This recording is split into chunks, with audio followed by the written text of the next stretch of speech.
Boom. Now you can hear me. What is up, everyone? On our plate for this week, the game industry has been on a hit streak. Some call this year the greatest year in gaming, but hundreds of game devs are being are being faced with layoffs. It's pretty terrible. We'll talk about it. Marvel is done taking L's and finally focusing on their games. Should we get excited for their future games? Should we? Hmm. Are Sony movies coming to our PlayStation Plus subscription? Jordan, are you excited for some Sony movies? No, I'm not. Well, you should be. I already have Netflix, where all the Sony movies end up sooner or later. Oh, But true. yeah. All right. So we got Call of Duty Modern Warfare beta. It's out, and I got some thoughts. All that and more on season 7, episode 39 of Press X Start Gamers Digest. Let's get it. What's up, everyone? I am your host, TJ, aka Sexy Bad Choices, aka the Conqueror of Moonrise Tower. For those who know, you know. Jordan will know eventually at some time in the future. But I've done it, guys. It was a hard fought war. Done scramble my brains. Jordan, who are you? Thank you. I am in fact Jordan. Jordan, aka JXBot, aka Night City's best solo. Excuse me. Ooh, okay, okay. Solo. And you're gonna explain what that means, right? Yeah. Right. Later on. Yeah. Okay. Good. All right. Now you know who we are. Press X Start Gamers Digest is a video podcast that condenses the most important gaming news from this past week into an hour-long meal just for you. We are live on YouTube every Sunday at 5 p.m. Eastern Standard Time. What up, YouTube? You good? We're good too. Don't forget you can support us by liking the video, subscribing to the channel, and the notification bell. Don't forget, if you are listening, you can leave us a precious review, and we will cherish it like it's our own spawn. Mm-hmm. If you want, you can join our conversation by joining Discord at pressx2start.com/Discord. So do that. We appreciate it. Anything you can do for us, we appreciate it. So thank you. All right. Now, that's all said. That's all done. Let us get into probably one of the worst weeks in gaming in a good while. All right. Number 1. Last of Us Studio Naughty Dog is cutting developers. This comes from Kotaku by way of websites loading. Done. Eaton. Gotcha. So essentially, yes, Naughty Dog is uh, laying off developers. The caveat is these developers were contractors. So specifically in the article, layoffs were communicated internally at the Santa Monica, California-based studio last week. According to 2 sources familiar with the situation, departments ranging from art to production were impacted, but the majority of those layoffs worked in quality assurance testing. The source said at least 25 developers were part of the downsizing. Full-time staff do not appear to have been part of the cuts. Naughty Dog's headcount was over 400 as of July. So this sounds horrible. It is horrible. It's always a horrible thing when game devs are laid off, and for all that we know, the company is making money off of video games and video game sales. Um, of course, this is paired with the whole factions thing and the fact that it was essentially put to bed a couple of months ago, I believe. So those people who were hired to test said game no longer have a game to test. And if you have worked in QA for any amount of time, once your game is gone, your job is pretty much up for grabs, which sucks. So yeah. On top of that, this comes from Gamesradar. Naughty Dog dev who joined to help build The Last of Us multiplayer leaves after less than a year. So this comes from, as I said, Gamesradar by way of who's this person? Hope Bellingham. Nailed it. So the key developer has now left the project. Wait. Following the news that the Last of Us multiplayer game is reportedly on ice, aimed layoffs at Naughty Dog, one of its key developers has now left the project.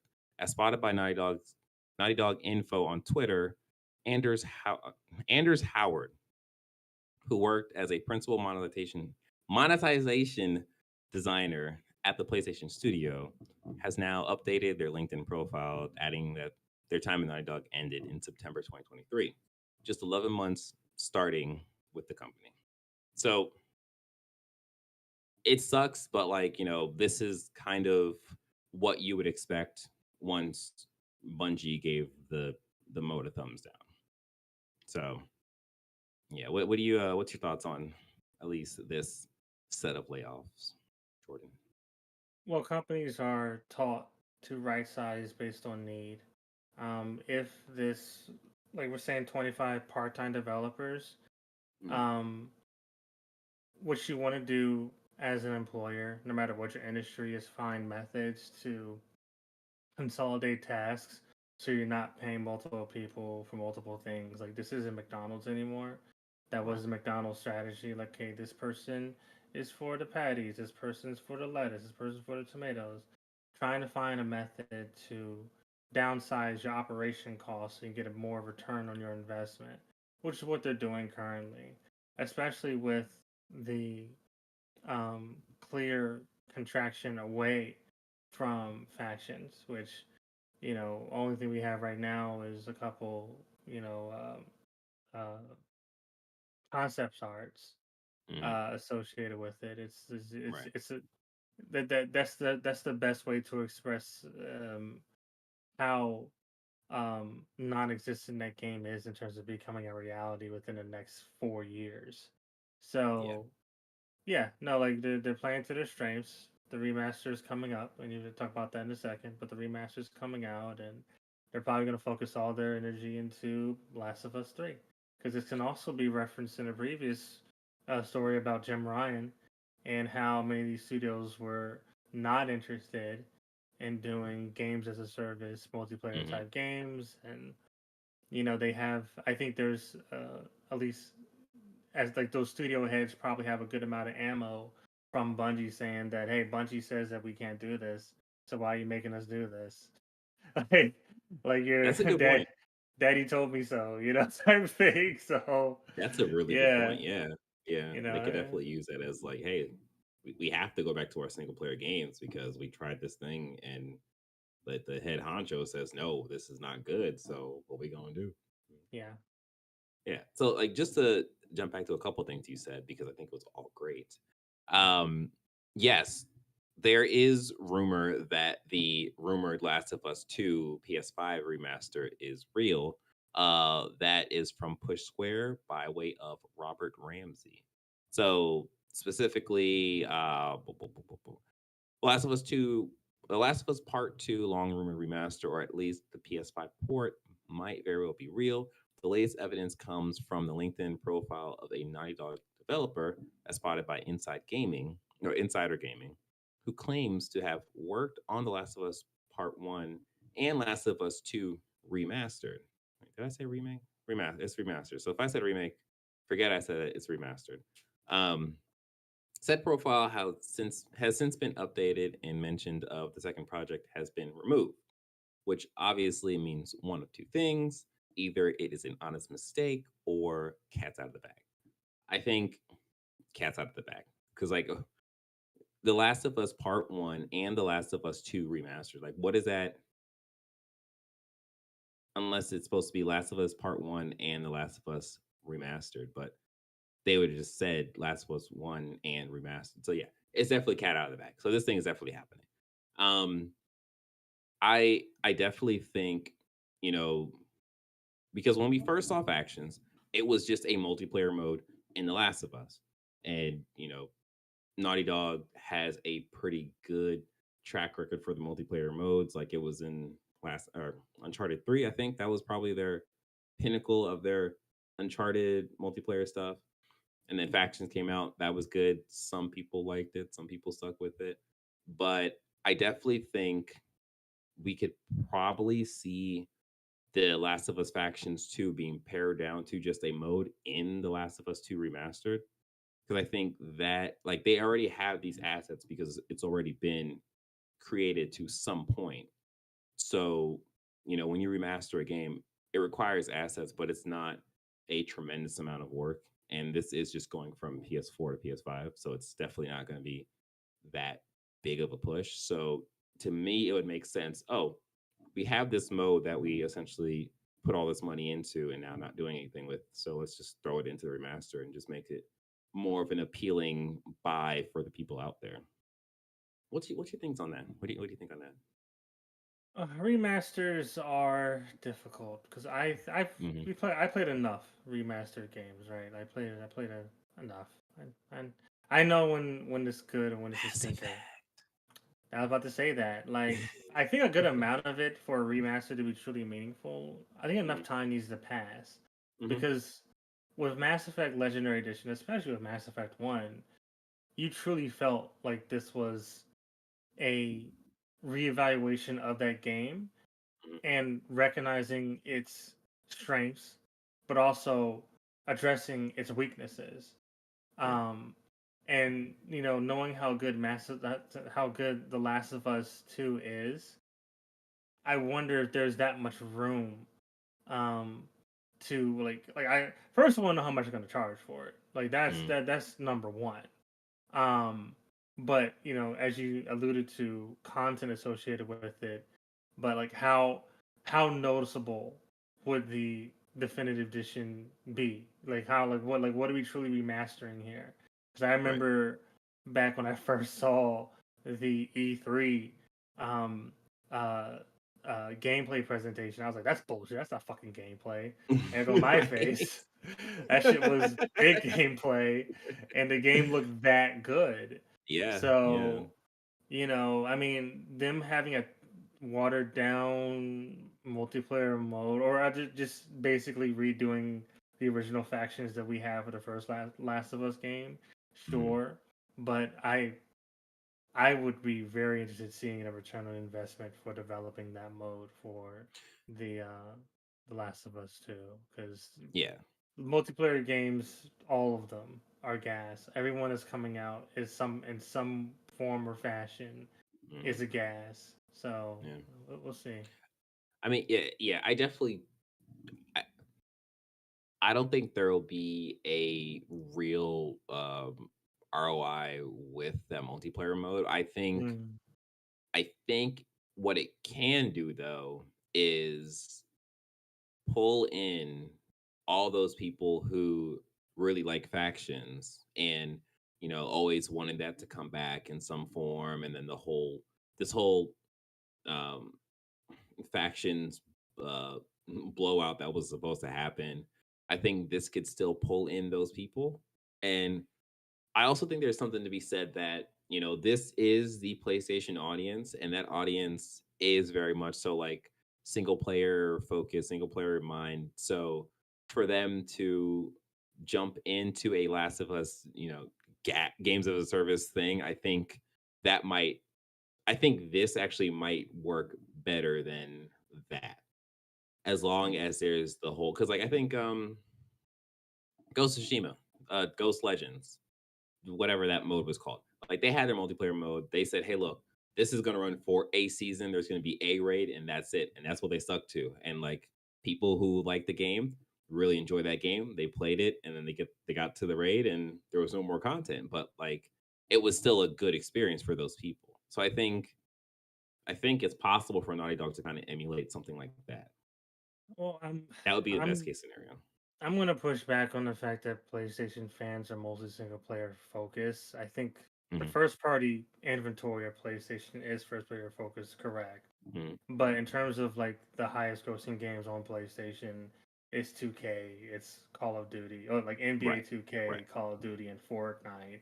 Now those games are a plus, but I don't know if they wholeheartedly supports that all like it's single player focus. Like it's Hmm. a preferred console. Your friends got it. It's locked in, Right. and those games are great. Um, but going back to my original point in terms of pricing, like how justified will this Last of Us remastered be? I mean, maybe that like that multiplayer will give it the extra $10 bump to put it across the $70 line. Mhm. Um, I think that's the plan in yeah, terms of yeah. making it Well, $70. but like I think cutting down the amount of developers, especially those that are skilled in multiplayer games, might make it difficult. Hmm. It might make it difficult to say. Well, let's see. Let me see what we get. Yeah, I mean, yeah, we'll Like definitely we're gonna have see. a whole bunch of like Ellies and fucking who's the other chick? Like the super strong one. I forgot her Yeah. Oh, name. Abby. Abby's and Yeah. like doing sick ass finishers on each other. Like, is that Neil Druckmann's vision? It's a true slide. Yeah, a bunch of Joels running around, emoting. Yeah, let's. You know what? Hold up, bring it back. Why Hey, aren't we Joel. We need getting? to see Joel do the Millie Rock. That's all Yeah, I'm why can't saying. we have Joel doing the shoot dance? You know, like why can't like Joel emotes a golf club? No, no, Abby built the golf club. Yeah, I mean, it's a golf club. But Hey, that's Joel, where put your the head down right there. money.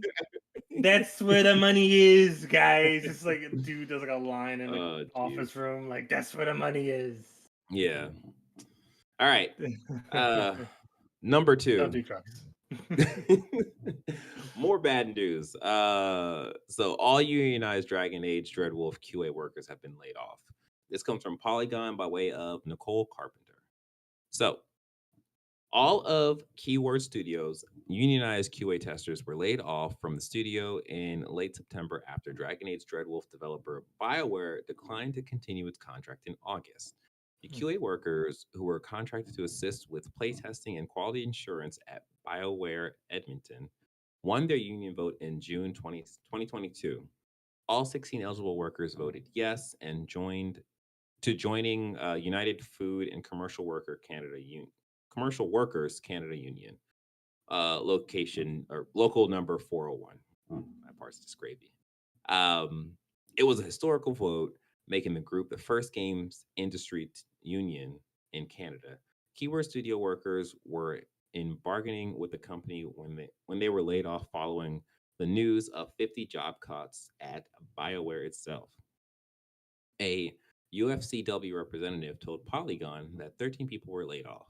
Everyone supporting BioWare, Liz Cordless, uh, Keyword Studio global head of marketing, confirmed that 13 Edmonton based QA workers were laid off.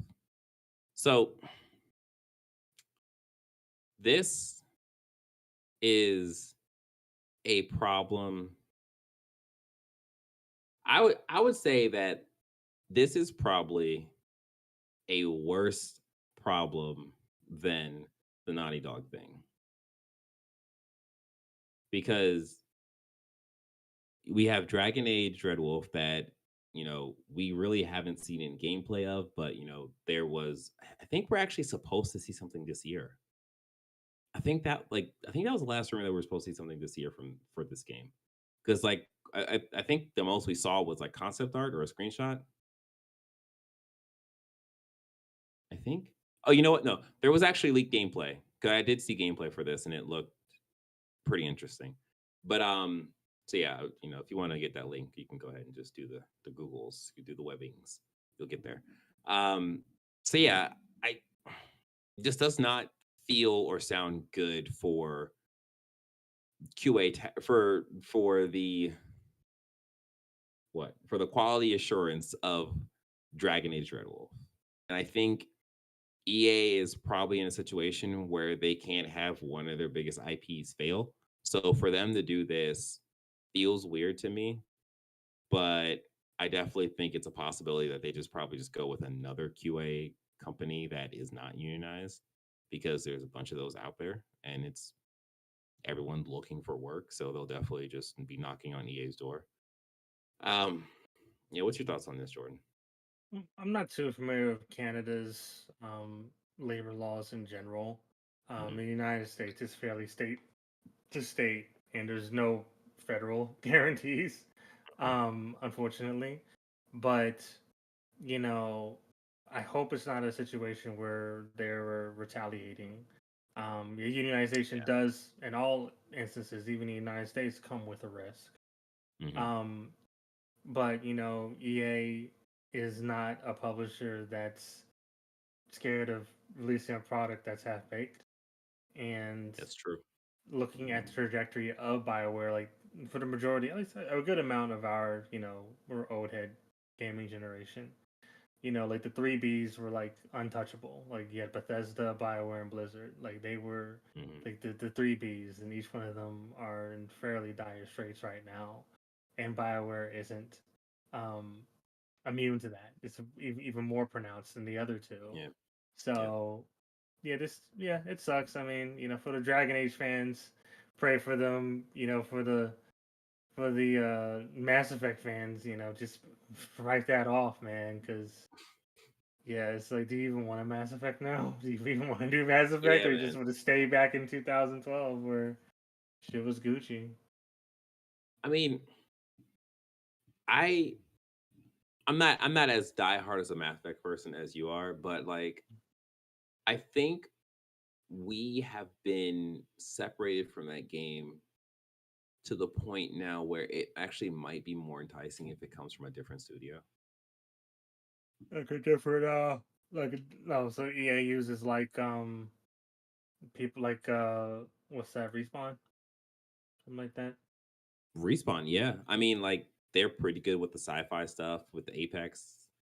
Yeah, they could do third person action, Yeah, which is what Mass Effect was. Like I said, I honestly didn't even think of Respawn, but yeah, I think that'd be actually a pretty cool. I need him to release Titanfall 3 first.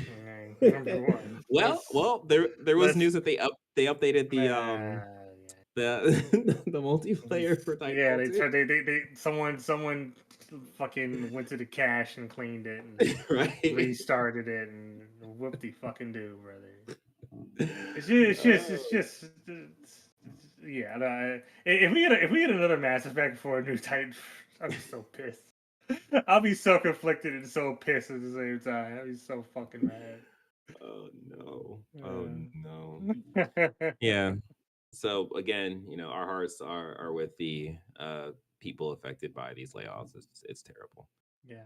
Um, number three, again, history unfortunately repeats itself as Telltale Games lay off most of its staff. This comes from PC Gamer by way of, wait a minute, Molly Taylor. Telltale Games has laid off an unknown portion of its staff in an unfortunate deja vu moment for a handful of its employees. Word of the layoff began circulating when Johan Hung, a former cinematic artist for the developer, published a series of tweets that claimed Telltale had let go most of its staff in early September, adding that we were unable to comment on the status of The Wolf Among Us 2, which was delayed early, which was delayed earlier this year. Thanks for being thanks to being under NDA. So for I think his name is Hu Yang. For Hu Yang, it's the second time this has happened to him. It's been 5 years to the month since the original Telltale crumbled, letting go the majority of its staff and leaving a skeleton crew in September 2018. Before officially shutting up shop on October 11th, 2018. Half a decade and a second Telltale layoff later, Qing ended his tweet thread by saying, Telltale Games gave me a good deal this time around, but still, it ended the same way most jobs in games end, a layoff, not a retirement. I asked my fellow game devs to fight for better. It sucks. Like, I so when I was in college, I had always dreamed of getting into game dev and just like being a game designer. But even back then, the whole mentality was you either have to pick up your life and move to a different city whenever, layoffs happen because you have to chase a job. Nothing is guaranteed, nothing is stable. And then It's pretty much A and B actually. And like that kind of scared me from the industry. Like I did QA testing, like that was cool, but always in the back of my mind was just like, man, there's nothing really stable here. Like this is all just great time. It's fantasy until reality hit and you get hit with a layoff. And it sucks that years has passed and it's still that same kind of flow. And it's just like, is there a way of making this more of a stable profession for people? Because there's so much money in the industry, but it's obviously not balanced like most capitalistic things, which sucks. What's your thoughts? I mean, just focusing on Telltale, I wonder if there is. I mean, maybe the style of their production is not good. So looking at the whole here, I mean, their games are fairly good. They just released the Expanse game that came out. I wanted to pick it up. Um, Did and that I've heard. score well? Sorry. I'm looking up to see how that scored because I Yeah. remember talking about it or us talking about it, but not really following up. Yeah. It didn't. I mean, also the marketing campaign was fairly Hmm. light. Um, It got a 76, so that's good. It's yeah, good. it's good. Cool. It's fine. Yeah. But I just wonder how much it costs to produce these games. Hmm. Um, because that can affect where cuts are being made. And games like that, like they're not priced that high. Hmm. In our fairly arbitrary game pricing um method, right? Like, Right. some 70s aren't worth like I'm saying worth as in terms like quality of it, but Hmm. like as we said last time, would would it make sense if the game pricing was more reflective of the enormity of the game being Spider-Man priced at $100, and Right. Right. Madden being priced at 40, right? So I just I think I put more blame on the studio heads Hmm. for not you know running a good studio. Like, these massive layoffs occurring time and time again, affecting the production of the game, and just it's not a good indication if this is happening multiple times. Right. Yeah, exactly. I think there's something to be said is if like the studio head had one massive round of layoffs back in 2018, and then we have another massive round of layoff in 2023, and it's like maybe you should be the one to go and not everyone else. That probably should be the thing. And I Hey, think that's well, the issue that we see, like, and not just in the games industry, but like everywhere. It's just like maybe the person up top who's making the decisions, or like that council of people who are making decisions, should probably be the ones to find somewhere else to ruin and not continue doing what they're doing, because obviously what they're doing is not working. So yeah. Um yeah. So number 4. Former Ubisoft execs reportedly arrested after year-long sexual harassment investigations. This comes from IGN by way of Brian Dinsdale. So, as reported by French publication Liberate, Libertation? Sure, we'll go with liberation. that. It's liberation. Liberation? No, okay. Translated by GI.biz, former chief creative officer Sergey Has Hasquat. I don't know how that out of that last name. We got it. We got a special E that eludes me. I don't know. Anyways, Sergey. We're Sergey. We're gonna go with that. And former VP of editorial and creative services, Tommy. Oh, I think this is Francois. I think it's Francois. Both of them left Ubisoft in summer 2020 following a wave of sexual misconduct allegations. Were among those placed in police custody. Um, there's not really too much to be said about here, other than like, good. These people should be arrested. So good job, France. You're doing the thing. Um, yeah, that's pretty much it. You got anything to say on this? No, this is clearly, like it was a long investigation. What is, Stark was Ubisoft's comment. They say they have Ubisoft said that they have no knowledge of what has been shared and therefore can't comment. So it's it's Oh, good that's that interesting. the accountability is occurring, but Hmm. this gaming industry across many different publishers, um, there are clearly some instances where accountability is lacking. Yes. But it's good to see a moment where it occurs. And then a little further down in the article, Ubisoft committed to making major changes following the allegations. I am determined to make profound changes in order to improve and strengthen our company culture, our corporate culture, Ubisoft co-founder and CEO Yves Guillemot said at the time. I, he needs to step down. He needs to step down. Like he did the thing back when Ubisoft was fighting against Vivendi, but ever since then it's not been great, and he's just you know it's very possible that he knew about these things happening because these people are like within his circle. Yes. So yeah, yeah, he just anyways, this is terrible. All right, we're that's it pretty much for the bad news. We're gonna lighten up this cast a bit. So thanks for sticking through that. You can do us a solid by liking this video, subscribing to the channel, and hit the notification bell. Please do it. We're over here dying making you content, dying of this bad news. All right.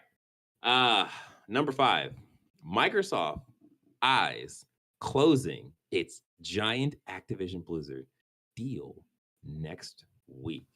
Jordan, you don't look excited. You should be like you should be going And Super Saiyan over this. it is almost 9 p.m. and I have like a bad back right now, so I'm trying Oh, my best here. okay. Um, I'll hurry no, up. like this deal was done back with the FTC conversation, and even Hmm. more so when the UK, the CMA, UK's regulatory board signaled that they were going to, push it forward. Um, yeah, no, like yeah, the paint's drying right now. Hmm. The ink's drying, and I believe Activision came out with a tweet properly saying that over the course of the next year, we're going to start moving games over to Game Pass, which Yep. we all had a feel like we all kind of knew was going to happen. And yeah, like my question is, as Microsoft continues to expand and grow and grow and grow, I just wonder about the management of these studios, right? Like and even to our last story, Activision has many problems, um, similar to Ubisoft. How are Hmm. those be rectified? Because Microsoft's about to inherit thousands of employees from this deal. Like, do they have the Yeah. infrastructure Yeah. to make sure those employees are safe? And let us So, not forget that earlier this year, Microsoft had a huge round of layoffs. well, I was Like, talking about safe in terms of like on the job safety, in terms of harassment from other oh, employees. true. Yeah. Yeah. That's a good Those point. are Yeah. those are going to happen, Hmm. in terms of employee layoffs, especially Yeah. a company of Microsoft's enormity. They have Right. good, but like to be fair, Microsoft does have good severance packages. So, you Hmm. it sucks. It's inconvenient. But what I was referring to, was literal employee safety, Right. Yeah.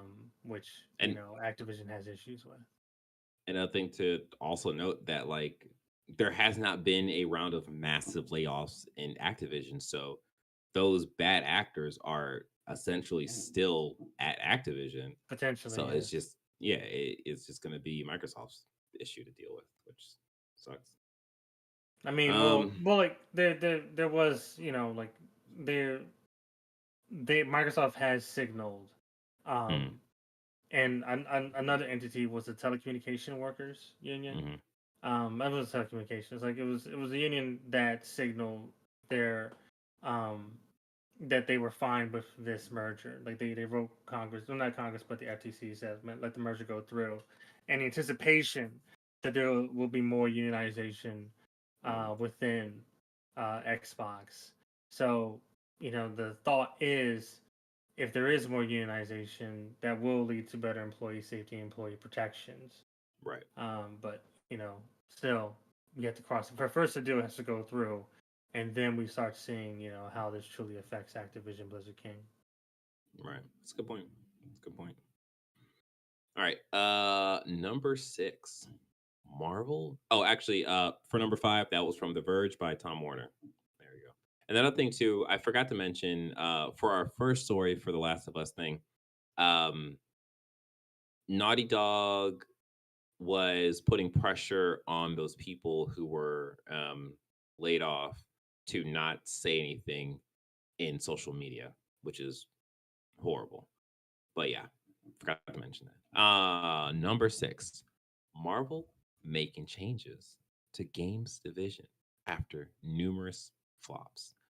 This comes from PlayStation Lifestyles by way of Zarmena Khan.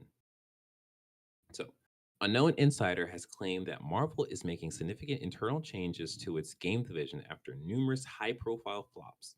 Insomniac Games' Spider Man series has been the only Marvel success story in recent years when it comes to games, reportedly promoting no, promoting the company to push to for change. A number of AAA Marvel games flopped in recent years. So that list we have is Marvel's Midnight Suns. That game was good. Yeah, that was good. That wasn't necessarily a flop. We got Marvel's Guardians of the Galaxy. I thought that was pretty That good. was good too. Okay, wait. Now I'm Yeah. okay. Who the fuck is saying this? Hold So up. so Like, I'm just reading a list of games that Marvel has produced. So I it's are you hard for referencing just the tweet by this Weaves person? Like yes, Marvel's yeah, yeah, been yeah. shut down. Okay, are you gonna read them off? But Yeah, please yeah, say yeah. that this is one person on Twitter saying this. Yes, This exactly. is So this is not. one person. So This could that's be an why I didn't AI. necessarily read their Calling that their shit a shut flop. down, Fuck their flopped or you. whatever, because it's just like I don't necessarily agree with their thinking on this list. But yes, we have Marvel's Avengers, which definitely has shut down. We have Marvel's Midnight Sun. They claim that it's a flop. I thought it did pretty good. It didn't do gangbusters, but I think it reviewed pretty positively. We got Marvel's Future Revolution. I think that was the mobile game. I don't know anything about that. We got Marvel's Guardians of the Galaxy, which I mentioned. That was a good game. That reviewed pretty well. So I don't understand how they consider it a flop. Well, which one? Which one was that? I'm sorry. Marvel's Guardians of the Galaxy. Yeah, that was a great game. Didn't finish it, Yeah. but Oh yeah. I'm kicked. Oh, I had a lot of fun on playing Yeah. that game. I finished it. Thought it was good. We got Marvel's Heroes Omega. I have no idea what that is. We got Marvel's Avengers Academy. I have no idea what that is. We have Wait! Stop. Where's Marvel Snap? I was going to get to that. I was going to get to that. Yo, okay. So yeah, so we That have game should be Marvel making Realms. gangbusters. Yo, we have Marvel Realms of Champions. No idea what that is. And we have Marvel's Ultimate Alliance 1 and 2 that got delisted. Yeah, so from this list, Marvel Snap is missing, and Marvel Snap is, as Jordan says, doing gangbusters right now. They are it's like the perfect gas. It's like the perfect gas. It's actually a good game. So it's so easy to monetize, dude. It's interesting that so essentially Marvel is saying that they're basically going to double down on the EA slate of games. So we have the Black Panther game. I would do that. Yo, all right. Speaking as a fantasy, speaking as a Star Wars fan, I would not. You know what? Continue, DJ. But what? You beat me to it again, man. You beat me to it. So yeah. So we have the Black Panther games being made by Cliffhanger Games, and then Motive is working on the Iron Man game. So, and we definitely just talked about a news story where BioWare let go of their QA. So EA, hopefully, you get Marvel money make sure you don't have Motive or Cliffhanger let go of their QA people. Maybe, maybe. So, yeah. So Marvel is. So I think when I forget who posted this article in our Discord chat, but I remember commenting like they just need better people vetting these games because I'm just going to point to Marvel's Avengers because I think that was the game where when we first saw it, a lot of people joked about this being like the the stunt doubles for the Marvel Avengers cast or whatever, like doing a game. And it was very much so a weird thing of these people are realistic looking, but they don't look like the people we think they should look like, and that being a problem for a lot of people and all that stuff. And Wait, then what happened? for Marvel's Avengers, in terms of that first trailer where you see like Captain Oh yeah, they went back and yeah, they fucking Sonic movied it. Yeah, like whoops. yes, exactly, Sorry, yeah. made them ugly. So And the yeah, same wait, and then like the same conversation almost happened for Marvel's Avengers. Remember, they're we have Avengers at home. yes, that's what I'm talking about. Yeah, yeah.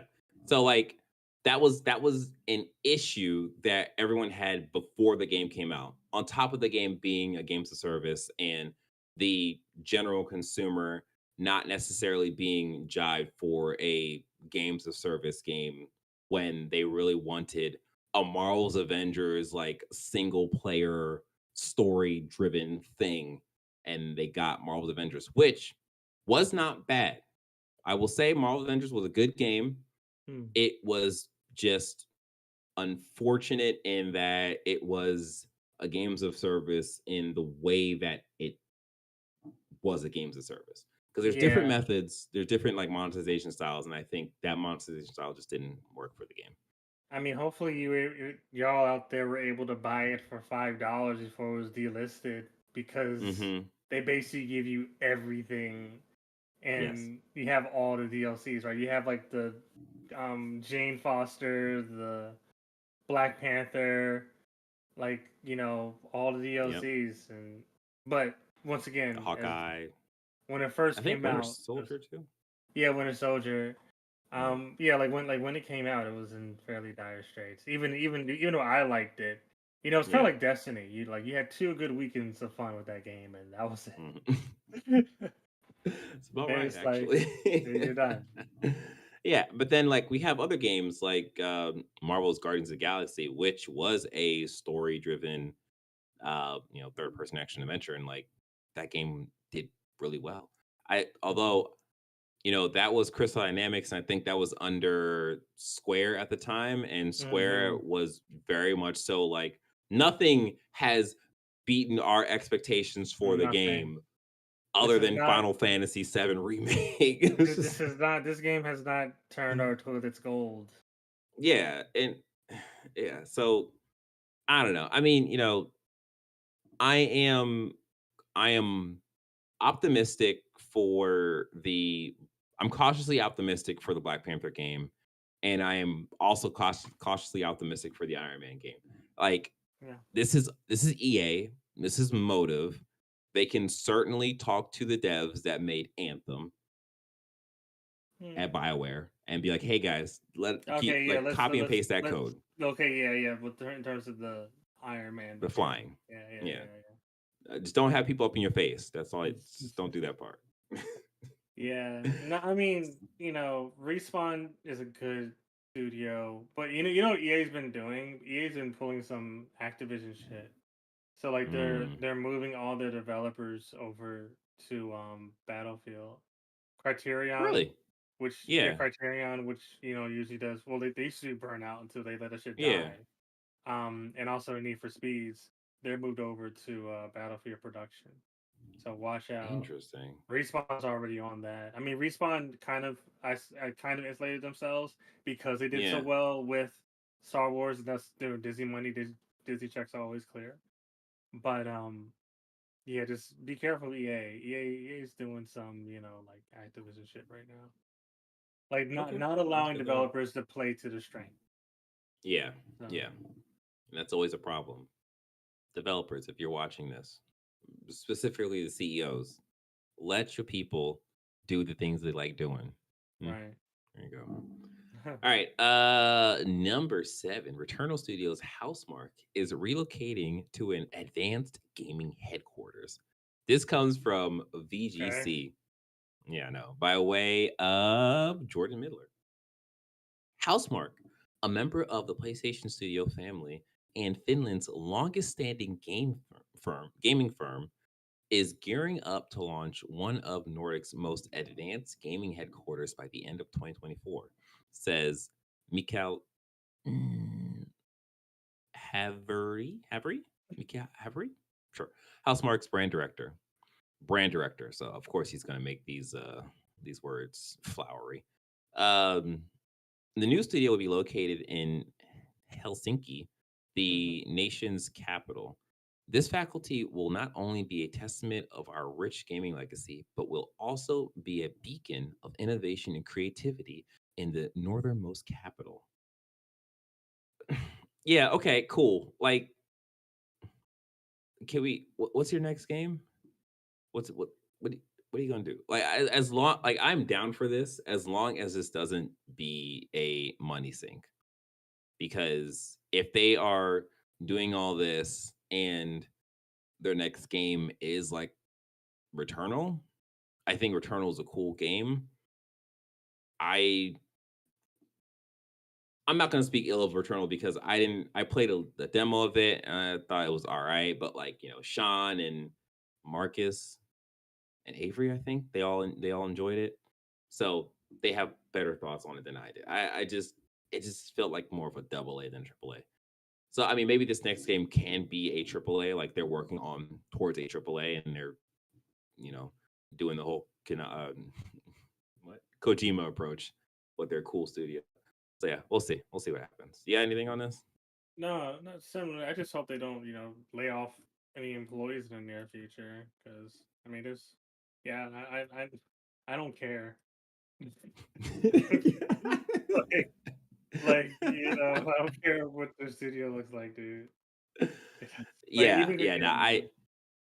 yeah, I'm totally with you on it. It's like as long as the game's good, like you guys could be working in a basement, like it's not gonna make a difference. Unless you're Kojima, because Kojima will put his studio in his games, and sure. Number 8, Sony Pictures Core, formerly Bravia Core, launches on PS5 and PS4 consoles. Exclusive benefits including early access to select Sony Pictures films. This comes from PlayStation Blog. So, yes, yeah. So this is a thing that's happening. So once you sign up for Sony Pictures Core on your PS4 or PS5, you'll be able to buy or rent up to 2,000 movies straight from your console. At launch, that will include blockbuster hits such as Spider-Man Across the Spider-Verse, Spider-Man No Way Home, Uncharted, the Equalizer. What? I missed that part. No Hard Feelings, Bullet Train, and Ghostbusters Afterlife, among others, among about 1,992 others. Um, yeah, this is interesting. So, Jordan, I think you were the one that posted this on our chat, right? Yeah. No, Yeah. I mean, it's it would like you forgot an important portion of it is like if you're a PlayStation Plus Premium or Deluxe member, you'll get access to the curated catalog of up to 100 movies. So like you're getting 100 movies, Hmm. which like looking at it, that's fine. Like there's a lot. Like I think I'm pretty sure if someone had a spreadsheet and you can do this, I could have done this if I had the time and was paid to do it.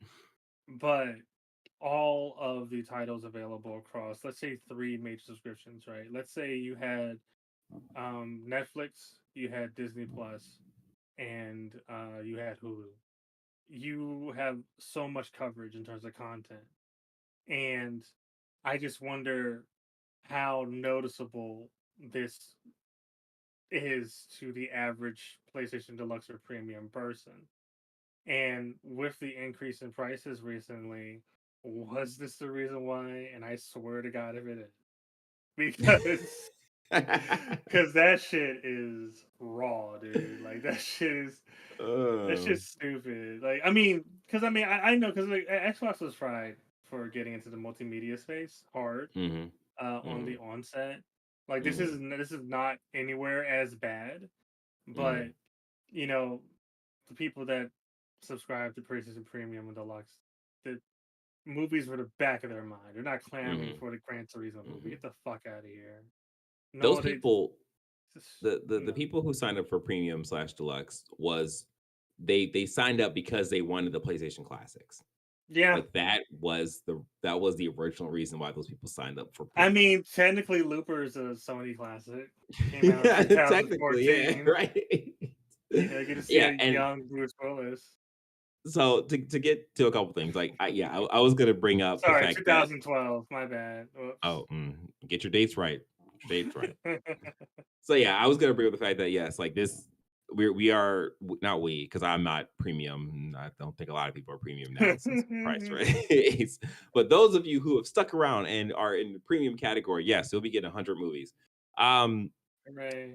to answer your question, Jordan, about like was the price hike because of this? Oh, I think wasn't absolutely. that wasn't a question. That was a ridicule in the Oh, answer. But you can go on yeah, and answer it. yeah, no, this is absolutely like correlated with that, like That's because fucked up. there ain't no way Sony's gonna be giving us giving those people 100 movies for free. Like Hey, what? hey, No. listen here. Y'all better sit your asses down. Hey, you know what? You know what? I'm going to speculate just a little bit more, Jordan. I'm All just going right. to go just a step down the rabbit hole. This could actually be a band-aid for maybe on the back end. Someone's looking at them numbers, Yeah. and there's a whole bunch of people just leaving premium. Just like, ain't no way I'm paying all this Oh money. shit. And they're Yeah. like, oh crap, we need a Well, band-aid. And then hey, there's what would have been an appendage to this story was last year was reported that PlayStation Plus subscribers did decrease. mm-hmm, Last year, it decreased. mm-hmm. Yeah. And Sony said they weren't talking about numbers no more. Mm-hmm. That story came out too. They're like, we ain't talking about Yeah. numbers no more. Yep. Don't ask. Yep. Don't at me, bitch.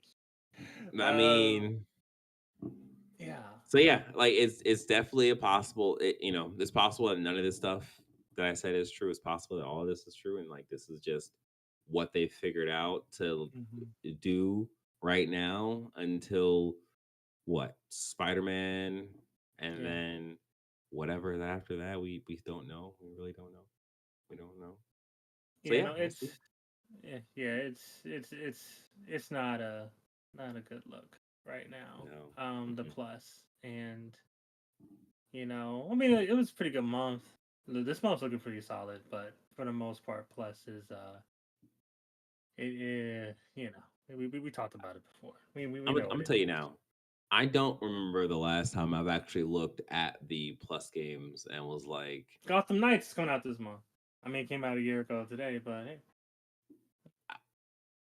I don't remember the last time I've looked at the games and been like, oh, snap, let me try this out. Gotham It's been like, Knights. oh, those are I bought games. Okay. I bought Gotham Knights. I'm like, oh damn, Oh, no, I remember. I was remember. not was not good. All That right. shit was Number 9 and the final story on our news. CD Projekt spent roughly $125 million turning Cyberpunk 2077 around post launch. This comes from IGN by way of Ryan Dinsdale. Nailed it. Nailed it.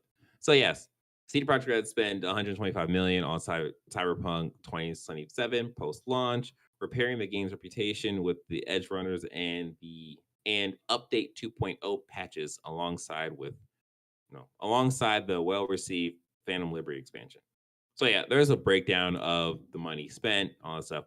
It don't really matter. Yeah, they spent about this much money to get Cyberpunk back up, which more power to them. Like they said they were going to do this stuff, they're going to make it better. They made the game better, right, Jordan? Yeah, no, we saw the roadmap. We saw Hmm. the yellow roadmap and the updates, and it took them long enough. But I think, yeah, you'll find out my impressions on where it is versus where it was. Right. they made the game better, and they said, "Peace out. We're gonna make the next thing." Yeah, the So next Witcher. yeah, they're gonna do the next Witcher, and I think the next Cyberpunk is like Cyberpunk after Project that. Orion or something. Yeah, we're Was not gonna it? see that for Project Orion. We're not gonna see that for like Yeah, another 8 yeah, years. Get the yeah. fuck out of here. We're gonna have way more gray hair on our head before we see I that know. game. Depressing. Gotta love True. it. All right. Well, yeah, that's pretty much it for the news, guys. We did it. We did it. So let us jump into the games we have been playing. Jordan, since we literally just talked about Cyberpunk, give us your takes. How did So you enjoy Phantom Liberty? yeah, I just finished up Phantom Liberty, and yeah, it was great. You know, it was $30, priced just right. Mm, It added about 10 extra gigs. I'd say maybe six side missions in total. And a main quest with okay. Idris Alba. And yeah, the writing was very good. The writing was Mm, amazing. Because at first, I think I said last time how unimpressed I was with Idris Alba's performance, right. but I think it was more so how unimpressed I was with his character. And Mm-hmm. then when it started becoming more and more clear of what his character's motivations was and how he was supposed to portray like this, even though, you know, and for small context, even though you kind of see this in the trailer, his government portrayed him, he's still, you know, a government man. He's still a G man. He's still committed to the cause.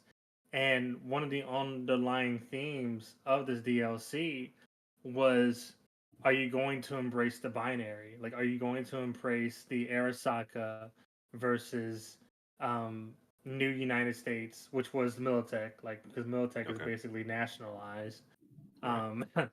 which is pretty crazy.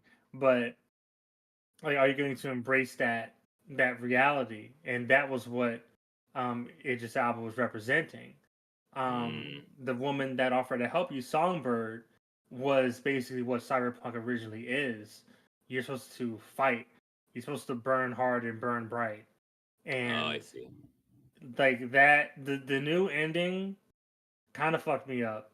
Like Really? I didn't uninstall the game. I moved it to my hard drive. I'm like, this is the end for my character. Mm, Like, I okay. don't want to touch this again. Yeah. This is sad, but this is Oh, real. yeah. And yeah, man, like this. I mean, it wasn't like it's it Is it, there it parallels to Edge Runner? no, Okay. Okay. no, it's Okay. not. Okay. It's not. Okay. It's surprising. Yeah. But it does leave you with this question of other than the last three endings you were getting. Well, like there were like I think there's like 7 or 8 Mm-hmm. endings of the last one, but your V was fairly terminal. Yeah. Um this new ending did give me some introspective thinking about, is is it best to live a well-lived life or a life that was well lived, I guess. Like it Mm-hmm. was kind of like that paradigm of, like, did I make the right decision? I Even see. though other people, Idris Alba, everyone else is saying that's the right decision, that's the right decision, that's the right decision. Looking Yeah. back, it's like, fuck, this sucks. Yeah. And I'm like, Yeah. and like but it was such a touching like when it rolled credits, I'm like, oh god, I'm so done with this, but not in a bad way. Oh man. Not in a Okay. bad way. I'm Yeah. done with this game. I do not need to play Cyberpunk so that I am satisfied. Like this, I've never seen a game do this. Okay. I've never seen an RPG do this, Okay. and I'm like, shit. You know what I mean? I have to look it up. I have to look. I'm intrigued. Yeah, it was just very sad. Yeah. But yeah, no. Other than that, like my character was fucking broken. Like Yeah. I maxed out. I maxed out level 60 Like, dude, I was fucking people up. Like, I had a Sandevistan, and my cool was all the way up. I had like the silent Hmm. pistol and knives and the katana. Like, no one Oh, could touch me. No one. I yeah. could. I was using the Sandevistan while invisible. Like, that was fucking crazy. That made no sense, but I could do it though. Like there was no challenge. There was Jeez. no challenge, and Yeah. they're saying it's kind of weird because if you were to play this game from the beginning and go through that Hmm. new ending, that would be it. Yeah. Um, but playing it, I think it's totally fine. I don't know why everyone was saying start the game over, get the new dialogue. I might do that later. Yeah. Um, but in reality, you could totally pick like if you're a maxed out character right before you're meeting Hero, the dude's sister at Embers, like the point of return. You can Hmm. totally do it then, and that's like your new ending. Like that. That's Okay. what I would suggest, to be honest. Like, because Yeah. it's so much fun. Like you are the best. You are the most capable edge runner. Yeah. Like you are fucking crazy. You are the best to ever do it, and the Damn. game makes you feel like that. That's awesome though. Yeah. That's like the ultimate power fantasy. It is, dude. Like, It is. It was I see the broken. Matrix. I am Neo. Yeah. Oh man, okay, that's cool though. I like that. You also play Alan Wake Remastered? Yeah, yeah. I'm just preparing myself for Alan Wake 2. I haven't played Alan Wake since it came out. Like, what was it, 2009? Oh It yeah. was long. Maybe even before 2009. Like Alan Wake came. When did Alan Wake come out? Alan Wake came out a long time ago. Ye. I was a baby. May 14th, 2010. Yeah. Okay, 2010. Yeah. All right, all right, all right. Yeah, yeah. I Nah, wasn't too far off. Okay, you're yeah, still since young back 2000. Yeah, then. so yeah. Yeah, yeah, I Oh like man. I haven't played it since then. Mm. This remaster's a little janky though. Like I remember hearing like when it came out, I heard good things about it, but it's not that Hmm. optimized that well. Oh, Um interesting. the cutscenes kind of lose sound and shit like that, and like you Hmm. know what? When I talk about the concept of like a dated game, people are saying that Starfield's dated and versus Cyberpunk and Yeah. stuff like that. But I'm like, play an actual dated game first. Like, Right. like Alan Wake feels like a game that was made in 2010. Like Yeah. Starfield feels like a Bethesda game, and Bethesda games Right. are the same forever. But this shit Yeah. right here, it looks better. It looks better, and it's Hmm. optimized for current gen consoles. Okay. But at the same time, it's like you want to see fucking dated? Like play that shit, boy. Like Hmm. don't at me. Like you're not old. I'm old. I'll tell you if something's dated. But I'm just playing that game to get ready for Alan Wake 2, which I will be Okay. getting, and I just wanted to see like what the improvements are Yeah. because the combat of Alan Wake 1, I mean, for the time it was great, but now it's kind of like, like Hmm. it's my giant gamer brain. There's no challenge here. Right. Like I'm just Right. like the quick dodge and okay, you cost 3 bullets, you cost 2 shotgun rounds. There's a Hmm. flare. Just hot knife through butter. It's as if I've Yeah. been playing games for the last decade and a half. It's Right. crazy. Right. Like I never stopped. You're more accustomed to that kind of style, so you just mow through it. Yeah, yeah. It's an old Mhm. style. It's an old, very Yeah. simple style. Okay. That's what's up. All right, now I'll make my stuff quick. So yes, the Call of Duty Modern Warfare 3 beta is out, and if you've seen any of the trailers, it's basically a coming home to Modern Warfare Too. 2. The Yeah, in remastered terms of maps. the maps and stuff, even the gameplay. Um, they've promoted the game as being like a bit faster in a lot of areas. Like you can reload cancel, you can slide cancel. They're bringing all those like techniques back and so on and so forth. And the other thing they brought back is making the sniper rifles just incredibly broken. Like so far, I've enjoyed my time playing this beta. I haven't played too much of this beta because I've just been mainlining Baldur's Gate 3, guys. I mean, mainlining that game. So yeah, my little breaks, I jump into this beta and I play it and I have fun. I think for me, the greatest change in this game between Modern Warfare 2 and Modern Warfare 3 is that when you get hit, there is blood splatter on the screen, but then there's also a red indicator of what direction you got hit from. In Modern Oh. Warfare 2, the blood splatter and the hit direction thing are pretty much competing for importance, so it's kind of hard to see that. In Hmm. Modern Warfare 3, they've completely toned down the blood splatter and they show you where the direction thing. And I think for me, that has been the biggest change in terms of me not getting completely turned around once someone is, I was gonna say blowing my back out, but I'm not gonna say that. When someone is like shooting me, pause. When No, no, someone no. There's, is when trying to someone, kill me. someone's shooting, when someone's attacking from Yes, behind. there The, you go. Yes, attacker. Yeah. So but it's just in like, Modern Warfare 2, it was called High Alert, right? So yeah, well, yeah, yeah. So they're that was mixing High actual Alert perk. Yeah, with but they also added like a just built-in bullet direction thing, which I think is really cool. So yeah, other than that, I don't really have any impressions on the guns because they're all just kind of gibberish to me until like I've played more of it to give you a better understanding of that.